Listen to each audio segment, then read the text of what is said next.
ఒక్కసారి కొమ్మూరి గోల్డ్ కి కాల్ చేయండి. తాకట్లో ఉన్న మీ బంగారాన్ని విడిపించి మార్కెట్ ప్రైస్ కి వాళ్ళు కొనుక్కుని మిగతా డబ్బులు మీకు ఇచ్చేస్తారు. హాయ్ హలో నమస్తే వెల్కమ్ టు అవర్ ఛానల్. నేను మీ చార్మి. 2025 కంప్లీట్ అయిపోతుంది. 2026లోకి అడుగు పెట్టబోతున్నాం. కానీ నాకేం భయం అవుతుంది తెలుసా? అంటే 2026 లోపు ఎంతమంది వెళ్తాము, న్యూ ఇయర్ వరకు ఎంతమంది బతుకుతాము అనే డౌట్ నాకు వస్తుంది.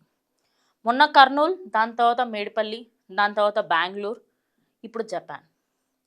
ఇండియాలోనే కాకుండా జపాన్లో ఓ హైవేలో 50 వెహికల్లు ఒకదానికొకటి గుద్దుకొని చాలా అంటే చాలా కిలోమీటర్ల వరకు అగ్గి చెలరేగిందనమాట. అయితే ఇది అందరూ కూడా నిజానికి 24th నుంచి పట్టుకుందాం.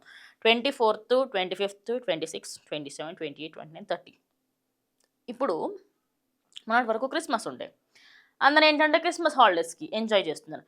ఇప్పుడు న్యూ ఇయర్ ఒక 2-3 డేస్ అటు ఇటు ఒక లాంగ్ వీకెండ్ దొరికిందన్నమాట చాలామందికి. ఒక 2-3 రోజులు అటు ఇటు లీవ్లు పెట్టేసుకుంటే ఒక లాంగ్ కంప్లీట్ వీకెండ్ ఎంజాయ్ చేయొచ్చు. ఆల్మోస్ట్ ఒక వీక్ అంతా కూడా ఎంజాయ్ చేయొచ్చు. అదే పర్స్పెక్టివ్తో అందరూ అదే చేస్తున్నారన్నమాట.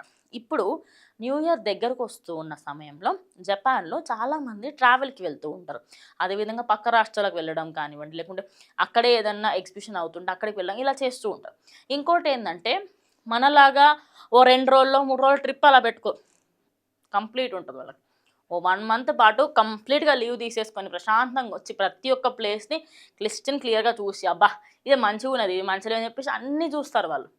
ఇప్పుడు జపాన్లో అందరూ కూడా న్యూ ఇయర్కి సంబంధించి వాళ్ళ వాళ్ళ ప్లేసెస్కి కానివ్వండి, వాళ్ళ వాళ్ళ ఊర్లోకి వెళ్తున్న క్రమంలో ఓ హైవేలో ఒక దగ్గర ట్రాఫిక్ జామ్ అయింది. అయితే ఆ ట్రాఫిక్ జామ్కి సంబంధించి ఒక వెహికల్ సడన్గా ఆగిపోవడంతో ఆ వెహికల్ వెనుక 49 వెహికల్లు ఒకదానికొకటి గట్టిగా గుద్దేసుకొని స్పాట్లో 3 నుంచి 4 వెహికల్స్ వరకు, పెద్ద పెద్ద వెహికల్స్, చిన్న చిన్నవి కాదు, లారీస్, ట్రక్స్ లాంటివి స్పాట్లో 4 బ్లాస్ట్ అయిపోయినాయి. బ్లాస్ట్ అయిపోవడంతో 26 మెంబర్స్ ప్రజెంట్ అయితే ఇంజూర్ అయ్యారు. కానీ చనిపోయింది ఒకరే. నిజానికి ఈ సంఖ్య 50, 100లలో కూడా ఉండొచ్చు అని చెప్పేసి అంచనా వేస్తున్నారు.